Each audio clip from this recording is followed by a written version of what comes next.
On today's edition of the Locked On Knicks podcast, do the New York Knicks sneakily have some of the best top-end talent in the NBA? Find out right now.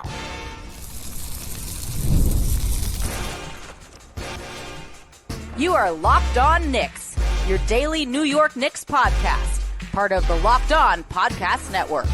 Your team every day. Hey, what's up, guys? My name is Gavin Schall. I'm a credentialed media member that's been covering the New York Knicks for nearly a decade and the Saturday co-host of the Locked On NBA podcast. Be sure to tune in there for continued coverage of the entire NBA throughout the offseason. This is Locked On Knicks, part of the Locked On Podcast Network, your team every day, your daily podcast on the New York Knicks, giving those detailed insight on your favorite team 5 days a week. And be sure to join thousands of other Knicks fans in subscribing on both YouTube and your favorite podcast platform for the best insight on your favorite team every single day.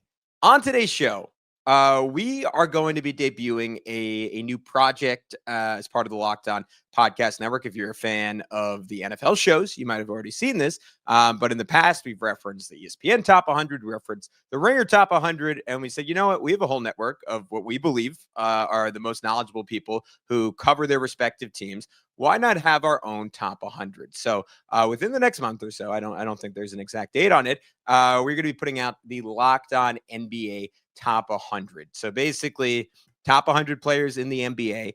And as part of that, we were asked as individual hosts to submit any players on our team that are worthy of consideration to be in the top 100 players. They're going to go through it. We're going to do a ranking. That'll come out. We'll react to the ranking. We'll tell you if the Knicks guys are too high, are too low, when those rankings come out. But on today's show specifically, I was thinking initially of a version of this where I just told you who I put in on the Knicks and why I put them in on the Knicks. And then I said, it's not super interesting. How about we put it into context and where the Knicks' best player, you might know him, ranks against the other best players in the league, where the Knicks' second best player ranks against the other second best players in the league, where the Knicks' third best player ranks against the other third best players in the league. And if you guys like this episode, we'll do a part 2 where we go 4 through 9 and we get to show off the Knicks' depth.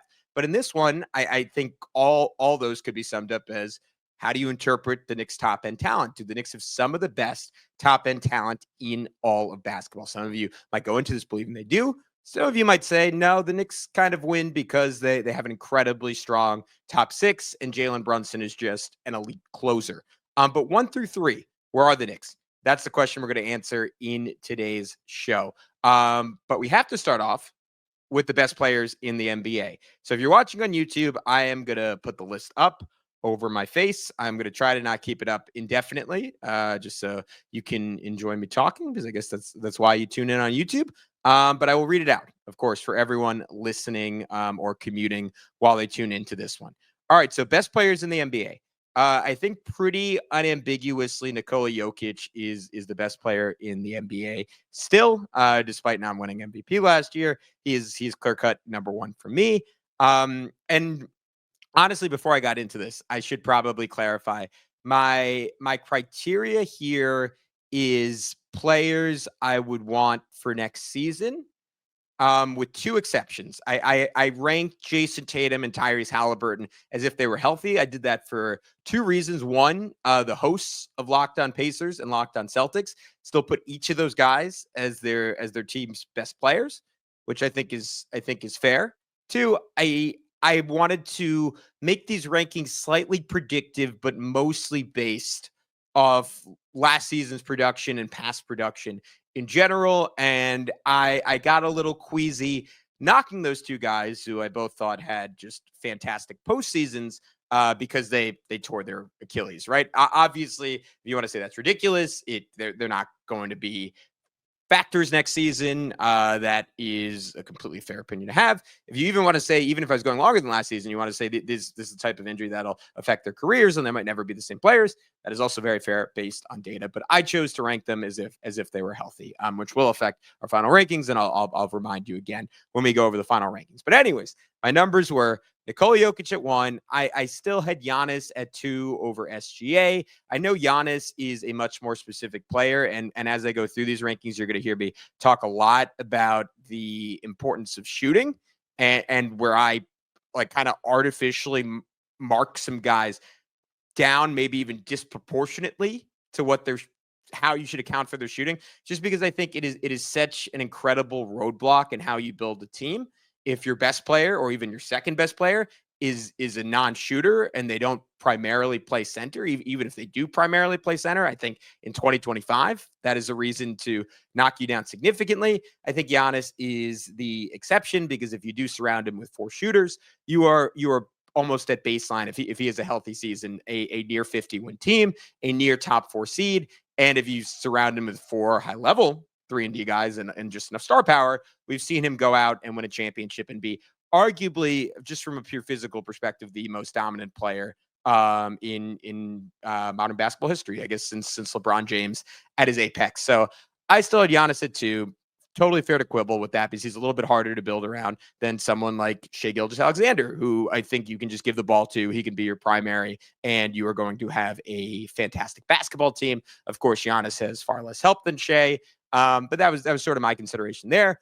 I had Luka at 4. And for anyone reading the list and is questioning my logic and when I use last names and when I just use first names, it is totally arbitrary. I just wrote out what felt right. Luka is someone I would probably have closer to 2 or 3. Generally, I thought last season, obviously marred by the trade, marred by injury, was a little disappointing. I didn't think he quite hit his apex. It seems like he's in fantastic shape over the summer. I could totally see a world where he is a better player than Shai Gilgeous-Alexander.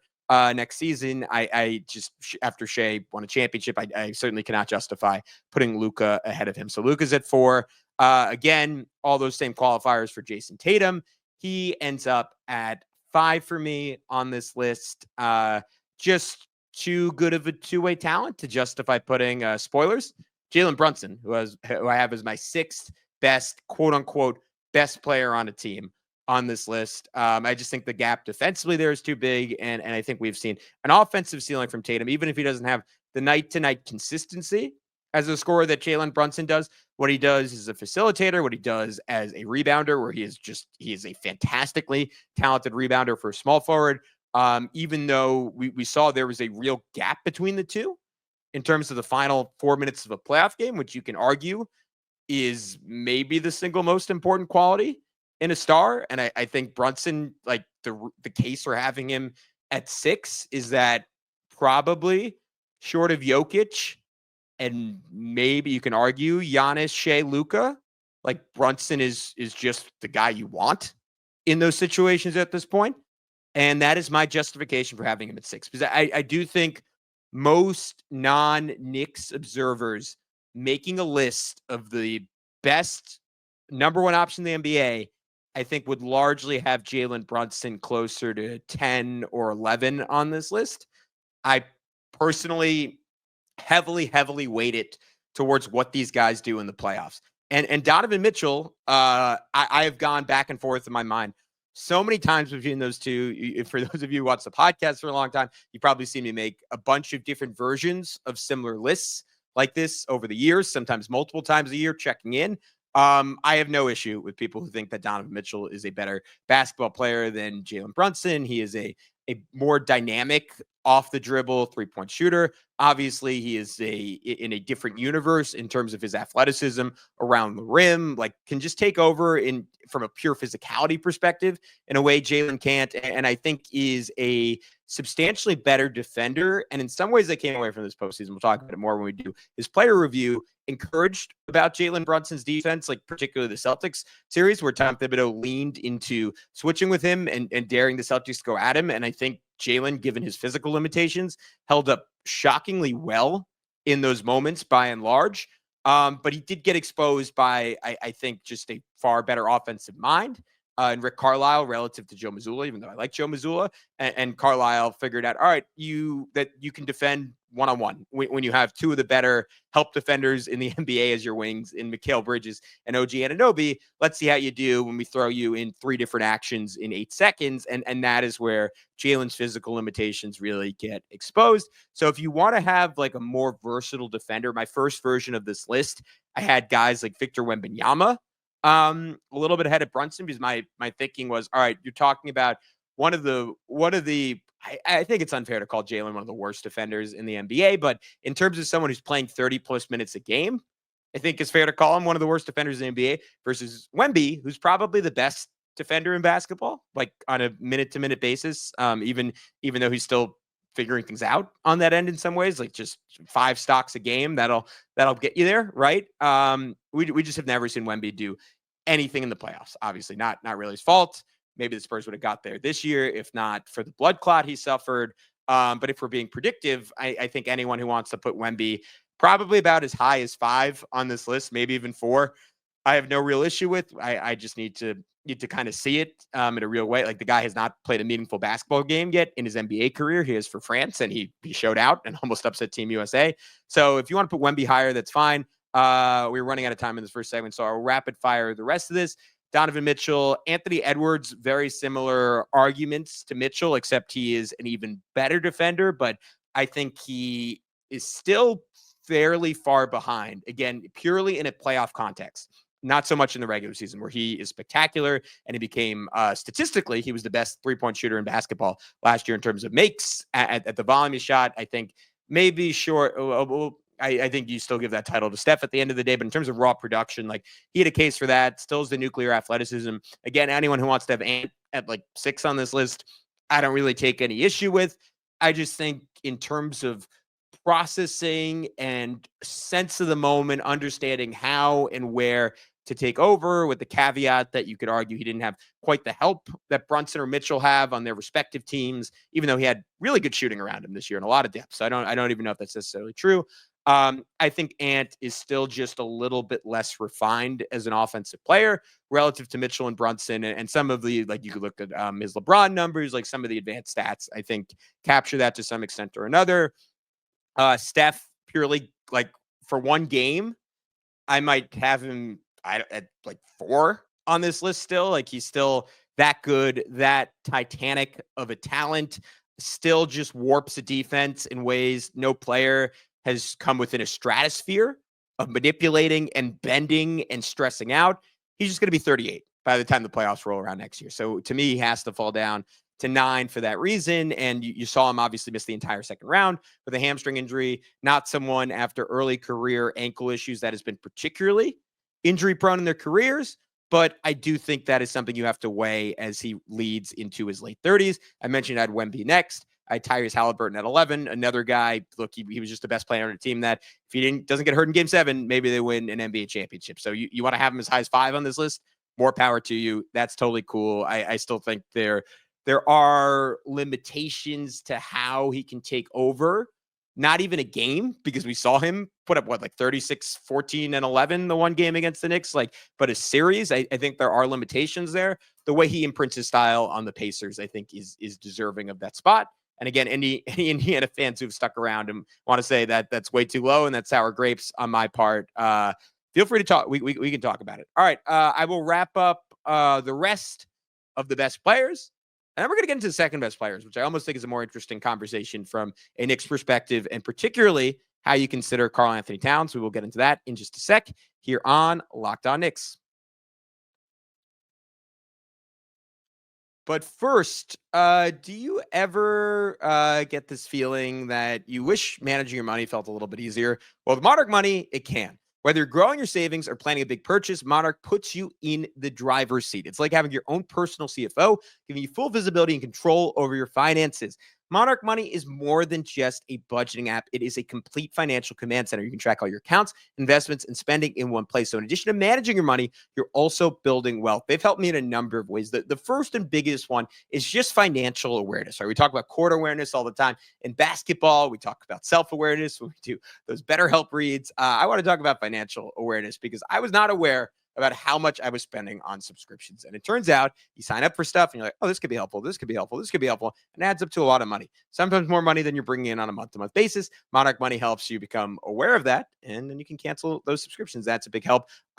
It is also a big help in the sense of managing your money with your partner. It helps you stay on the same page, all in one app, and that can take a lot of stress out of the equation. So take control of your finances with Monarch Money. Use code LOCKEDONNBA at monarchmoney.com for 50% off your first year. That's monarchmoney.com, code LOCKEDONNBA for half off your first year. All right, what's up, guys? We are back here on Locked On Knicks. We are finishing up talking through where does Jalen Brunson rank in terms of the best players in the NBA, or sorry, I should say the best players on each individual team, because there are some second options that could change this list. But the rest of my top 30, just for people listening and not watching, where I'm not going to go into the reasoning because we don't really have time. Kevin Durant, Devin Booker, Anthony Davis, if he was healthier, he would be higher on this list. The injuries are just such a consistent concern. Devin Booker, a guy who scored 40 plus in an NBA Finals game, felt like he was on a Brunson-esque trajectory early in his career. Fascinated to see what he does in Phoenix this year as the clear-cut number one. I think he's been put in a very, very bad situation by his front office. They have consistently let him down. He is awesome. I'm a big Devin Booker believer. Kevin Durant, obviously, game to game is incredible. It has just been a little while since we've seen him really shift to playoff series. Statistically, he was incredible against the Timberwolves. Obviously, they got swept. Curious to see what he does with better support on the Rockets this year. Cade Cunningham, 15. Anyone who listens knows I love Cade Cunningham. Love him. Struggled a bit his first playoffs. Trae Young, another guy like in that Brunson tier of offensive genius, defensive liability. If the shooting bounces back, he's someone who, like, you could argue is a better player than Jalen Brunson. Certainly in a completely different category as a passer. Again, just has not done what Brunson has done as a scorer, or even close to it over the last 3 seasons now. Joel Embiid, the ultimate enigma on this list. I know no Knicks fans watching will complain about having him at 17. General NBA fans, again, it is just the fact that you ultimately can't rely on that guy. And if I was doing this as a draft and I was a GM, he's the classic guy in an NFL draft that falls to like the 5th round. And even in the NBA draft a decade ago, he fell to 3rd, despite being clearly the best talent in his draft, because there were concerns that his career would play out exactly like this and he would just never be healthy. Kawhi Leonard, very similar. LaMelo Ball, I had one spot over Paolo Banchero. That is not fair at all based on their actual playoff production. So I'm talking out of both sides of my mouth here, because Paolo has been exceptional offensively in 2 playoffs. I think that is based off some unsustainable shooting. There's been a lot of discourse about him being grossly overrated, grossly underrated this offseason. I'm excited to see what he does with a fully healthy season. I just think there are still some real limitations to his offensive game that he's only overcome so far in the playoffs by shooting just seemingly flukily better than he ever has in the regular season. Final 10, John Morant, Zion Williamson, Bam Adebayo, Lauri Markkanen, Denny Addia, who I really like as a player. He really impressed me with the way they just torched the Knicks when they played this year. Scotty Barnes, I have not watched enough for the Raptors. I'm probably too low on him. Shot, I think, 27% from 3. So that is why I'm not particularly high on his future. If the shooting bounces back with more help, he is someone who could shoot way up this list. Domantas Sabonis, don't think anything he does translates to the playoffs in a meaningful way. Kobe White, CJ McCollum, Michael Porter Jr. All right, approximately 17 and a half minutes in. Let's move on to the second best player list. I think Jalen Williams is an undeniable number one. Would be overstating it a little bit, just because you want to see it over a larger sample size. I think what he did on both ends of the floor, putting up, was it a 40 piece in game 5 of the finals? I want to say it was game 5. He just had some incredible moments this postseason. You want to see the shot continue to translate come playoff time, because when Oklahoma City struggled, part of it fell. I mean, it was a team-wide issue, but part of it fell on his shooting issues specifically. But just as someone who takes absolutely nothing off the table, which I think is everything you can ask for in a second option, and has that high-end scoring ceiling, like, I don't think there's anyone else on this list outside of LeBron who you can really put in that category. Can't really count on LeBron in the same way as Jalen Williams at this point in his career on a game-to-game basis. My number 2 was Tyrese Maxey. I'll be quick about it. He hasn't done quite enough to warrant that, particularly in a playoff perspective. There's some bias here, because he scared the crap out of me 2 years ago when the Knicks played the Sixers. I think that guy is a killer. I think he's only getting better. He's totally developed that 3-point shot, even though it fell off a little bit last year when he just had zero help. He's Embiid and Paul George were injured the whole year. He has gotten meaningfully better defensively. I am just a really, really big fan of him. And I think he is someone, obviously, has gotten off to a much better start to his career, but could, when he has his own team, have a Brunson-esque rise to being universally recognized as like a top 10 to 12 player in the NBA. So sue me. I know I shouldn't be praising a Sixer on a Knicks podcast, but I love Tyrese Maxey. I think just one of the most fun players in the NBA. It seems like a great person too. Jaylen Brown at 3. Just very similar to Jalen Williams, where he maybe only in terms of his own confidence and some of the shot selection occasionally, he takes stuff out of the players. And I would consider Jalen Williams, even though Jaylen Brown is like very smart outside of basketball, in some areas. I would consider like that the difference between him and Jalen Williams. But Jaylen Brown is a killer. We saw it in game 5. We saw it for a bit in game 6 against the Knicks. Special talent, even if he's not quite as efficient as you'd want. I still have LeBron at 4 on this list. Again, one game, he's the obvious number 1, even in a season where he's going to turn 41 years old. Like, he's just the best player on this list. Like, I think deservingly got like some back end MVP votes last year. Deservingly was he second team All NBA. That he was incredible. Like, I don't know if people totally appreciated what he did last year, especially the way for at least part of the season he turned up defensively. He's still amazing. It just, I don't think you can count on him for 4 rounds. Maybe he was on the Thunder instead of the Lakers and he could play 20 minutes a game in the regular season and then play 25 minutes a game the first 2 rounds and play 30 minutes in the conference finals and 35 minutes in the NBA finals. Like, he could still do that. And you take him ahead of Jalen Williams. You want to have LeBron at 1 at 41? Like, I don't care. That is completely reasonable.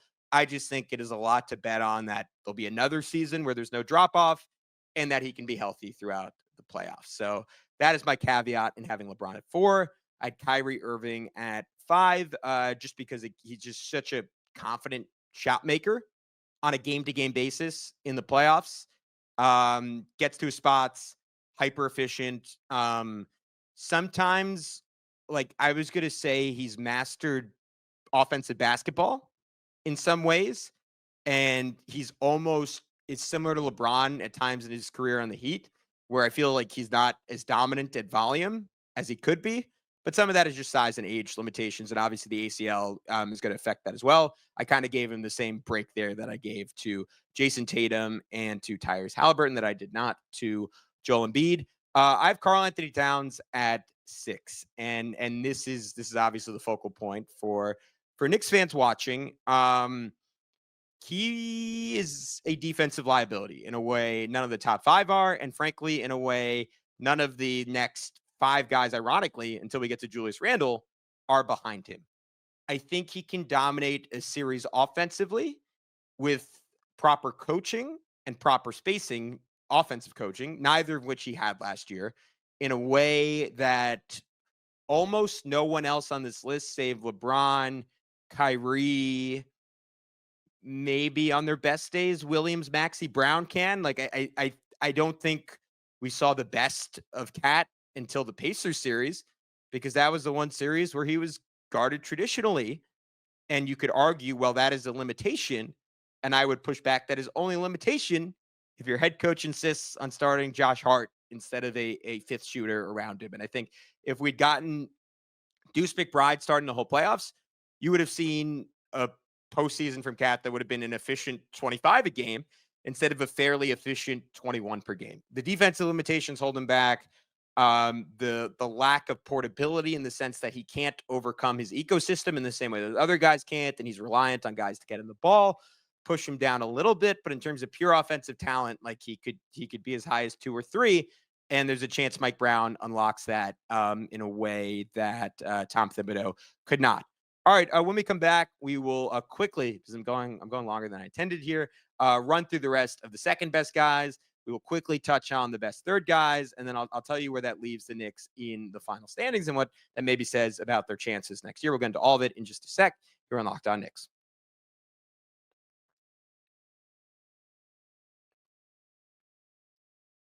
All right, so let's wrap up the discussion about the best second options in the NBA. After Cat, I had Pascal Siakam. Pacers fans who want to say, hey, he beat Cat, he deserves to be higher.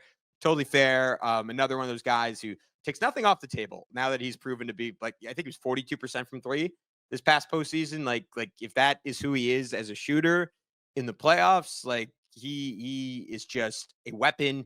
It's very similar to Tyrese Maxey, just someone who 2 years in a row now has just scared me. There's someone who's rooting for the Knicks in those games. Like he is a terrifying, gutty offensive player who is hyper malleable defensively and like a beast in transition and just smart enough to play Pacers ball, which not every guy on this list is. So I think he's deserving at 7. Jamal Murray at 8, and that pains me because I think 3 years ago Jamal Murray would have been like clear cut 1 or 2 on this list because he is a killer. One of the best 2-man games in NBA history between him and Jokic has just been reduced a bit due to injuries, and yet in the playoffs, like we saw what they did to the Thunder. Isaiah Hartenstein had a quote the other day that was really the only team that scared them in the run. And obviously, that is first and foremost on Nikola Jokic. I think Jamal Murray is a big part of that, like a professional, and just someone who is going to bring it and is going to make competitive plays at the end of games. Franz Wagner, this is sort of a middle ground for me. I think based on who he is right now, you could justify having him a little bit lower, mostly on postseason production. Based on who he could be first on this list next. Like if I do this next summer, I would not be shocked if Franz Wagner was my number 1 second option in the NBA. I think he is that kind of talent. The issue right now is that the jump shot is somewhat broken. He shot under 30% in the regular season from 3. He shot 17% from 3 in the playoffs, still put up 25 points per game, is an awesome defender. I would, if I were a GM, I would kill to have that guy on my team going forward. Just has to figure out the jumper. I think the touch is there. He is really freaking good. Evan Mobley, another guy who could be higher. If Cavs fans want to argue should be higher, that's fine. Obviously, just won Defensive Player of the Year. Was very good offensively throughout the playoffs. The question for me is, can he play center? Can he shoot threes at volume? If he turns into someone who's more of a 5 than a 4, he shoots up this list, and he is insanely valuable. And he's probably like long-term better than Karl-Anthony Towns. I just don't know if he's going to get there next year. Has to continue bulking up, has to continue getting stronger, and maybe Cleveland has to move off Jared Allen for us to see the best version of Evan Mobley on both ends of the floor. But he is an incredible future. I will just run through the rest. De'Aaron Fox, Julius Randle, Jimmy Butler, who, again, normally would be the number 1 guy on this list as of a few years ago, just, I think, clearly took a step back as a playoff guy this year. Could not carry the Warriors the way he carried the Heat in years past after Steph Curry went down. Some of that's roster limitations. Some of that is him being old. Jaren Jackson Jr. has just not padded in the playoffs in his career. Regular season, he should be much higher. Miles Turner, I've mentioned, just like he's a skeleton key in terms of one of the true 3 and rim protection bigs in the NBA. Trey Murphy, I just like the guy. Jalen Johnson has to develop the jumper a little more, but he's a freak of nature. Should be an all-star next season. Tyler Hero, not a big fan. Brandon Miller, I think he's going to continue to get better. Brandon Ingram, not a big fan. DeMar DeRozan, Sar Thompson, great ceiling. Walker Kessler, Josh Giddey, Tamani Kamara, Bilal Coulibaly, Jalen Green. This will seem like Jalen Green hate. Houston was just consistently bad with him on the floor. I think he is just a pure volume scorer at this point. There's not a lot to his game that I think relates to winning basketball right now. Could that change? He has a lot of talent. Sure. Nick Claxton. All right. 3rd best player. Let's do it real quick. Chet Holmgren. Slight edge over Derek White to me as the number 1 guy. Again, anyone who listens to this podcast knows I love Derek White. Quintessential example of like, I'm sure a lot of you have heard of like there's a different term for it, but like weakness theory, right? Like you are trying to build your team. The best way to build a team is to have as many players who are not liabilities on one end of the floor as possible, even over top end talent. Derek White is the perfect example of that. And yet I think Chet's ceiling defensively and the fact that he's missed essentially 1.5 years of 3 years of his career so far and is still as good as he is offensively, even if at the highest levels, there are still limitations and questions there. I think Chet has to be number 1 because he's probably the 2nd most impactful defensive player in the league, maybe 3rd behind Wemby, Rudy, Draymond. Like that's probably the short list for me personally. Evan Mobley, obviously in that conversation as well. But Chet's right there. And the shooting and the offense, like, again, someone like Evan Mobley, who's the 2nd best player, I think right now I'd rather have Chet just because he plays center and he protects the rim the way he does. But that is my case. I have OG Anunoby. Those of you on YouTube already can see the list. I have OG Anunoby at 3rd on this list, and that is maybe a little bit high.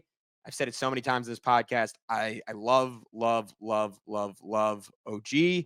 And I just think it is fair to say, because of some of the regular season inconsistency, that he's not a top 5 defender in basketball. At least on the wing, I struggle to see 3 guys I would take over OG Anunoby as a wing defender. Like there's a lot of this is gut feeling how I'm doing these rankings. There are not 3 or 4 guys I feel more confident putting on a Jayson Tatum or LeBron James or a Jalen Williams or Luka Doncic. Like, pick your alpha wing than OG Anunoby. And that is why he's at 3, especially when you account for like the big games he has offensively and the improvement shooting from the wings and the presence and transition. And even this year, at times in the half court around the rim, he is just a weapon. And there's a reason he's paid the way he's paid. Aaron Gordon's 4 for me. Again, you could flip-flop him and OG. Gordon, like, for their whole careers, OG was a better shooter. And then last year, Aaron Gordon, like, probably pretty cleanly became the better shooter of the two. 42% in the regular season from 3, high 30s throughout the playoffs. Some heroic big-time shots that I don't know if I could see OG Anunoby making the playoffs. Maybe. I might be forgetting one that OG hit. And he hit that late 3 against the Grizzlies. But Gordon, just a winner. Ultra high IQ, good defender, did a nice job on Kawhi Leonard in that series against the Clippers. He's awesome.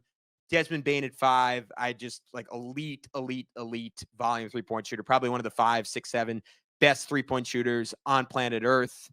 Playmaker, underrated talent with the ball and in transition, has a bag, creative around the rim, fine as a defender. I'd Cooper Flag at 6, which is maybe getting a little ahead of my skis, but go back to what he did in Team USA training. I think he is going to come into the league as someone who pretty quickly does not take a whole lot off the table. There's a world after 1 year. He's ahead of everyone but Chet on this list. And maybe he's just that good defensively, that ready to be a number 1 option offensively. I do think he's going to be very inefficient as a rookie, which is why I have him at 6. And that's sort of my middle ground for a guy who is neck and neck with Chet and probably the best talent on this list. The third guy in that conversation is probably Amen Thompson, who I have next. I think he's going to make another jump. Right now, the jumper is a question mark, but final 4 games of Rockets Warriors, he was like 28 boards, 3 or 4 assists, couple steals, couple blocks, great efficiency. Like, he was their best player along with Fred VanVleet at the end of that series. He has a chance to be a top 10 guy in the NBA, which is a ceiling not a lot of other guys have. But if it's purely about next season, I think it's still going to be a path for him to get there. Darius Garland at 8, probably too low. Just if he makes sense to be higher if he's your 1 or 2. And offensively, obviously, he is the 2 for Cleveland. So just to put that in context. But great regular season player, essential piece on one of the better regular season teams we've seen in recent NBA history. In the Cavs, was injured, so I don't want to knock his playoffs too much, but is just someone you can target on defensively, and we haven't totally seen it from him in the playoffs on a consistent basis yet. So that's why I have him at 8. Anyone who wants to say that's too low, totally fair, purely based on offensive like he's probably the best offensive player on this list. I don't even know if I want to say probably. I think he is the best offensive player on this list. I just think the defense is a liability in a big way.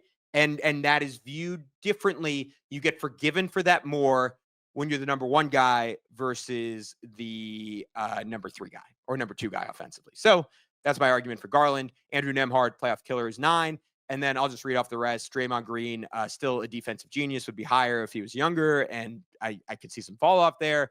Ivica Zubac, again, analytics would tell you he should be probably top 3 on this list. Elite defender, turned into an exceptional offensive player, probably should have been an all-star this year. Rudy Gobert, still one of the most special defensive threats in the league, can just get played off the floor, certain lineups, certain contexts, but he's really good. Austin Reeves, another guy who has the potential to be a killer offensively. I think a little disappointing in his last 2 playoffs, again, over a small sample size. Norman Powell, very similar, better defender than Reeves.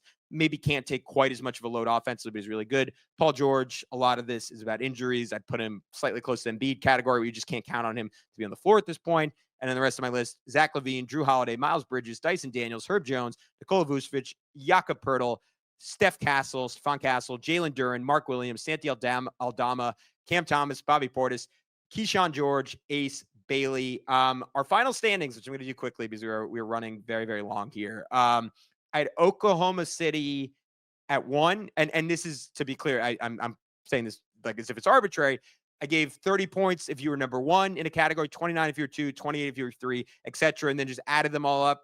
That doesn't totally account for the fact that having a great number 1 is more important than having a great number 3. But if you're looking at depth of top end talent, depth of your top 3 guys, Oklahoma City was 3-1-1. So they are ridiculous. They almost got a perfect score, right? 90 would be a perfect score. They got an 88. That's insane when they're also maybe the deepest team in the NBA. Boston riding the fact that I did not knock Tatum for the Achilles, 82. I think that's representative of their top end roster talent. Their depth obviously took a big hit this offseason. We'll get to that when we do the overall standings after we go into the 4 through 9 guys. Denver's at 80. Your New York Knicks come in at 4th with 78 points. And that is a substantial gap. If you're watching, you already see it between them and 5, 6, 7, 8, 9, 10. So the Lakers at 72, Cavs at 68, Dallas 68, Indiana 64, Minnesota 61. I think that's accurate. I think that's accurate to say that the Knicks are clearly have top 4 talent in the NBA, top 4 top end talent. I think Jalen Brunson is that good. I think Karl-Anthony Towns is that kind of ceiling. I think OG Anunoby is the quote unquote role player that every GM in the league would give up a limb to go get and can glue those two together because he's just that good defensively.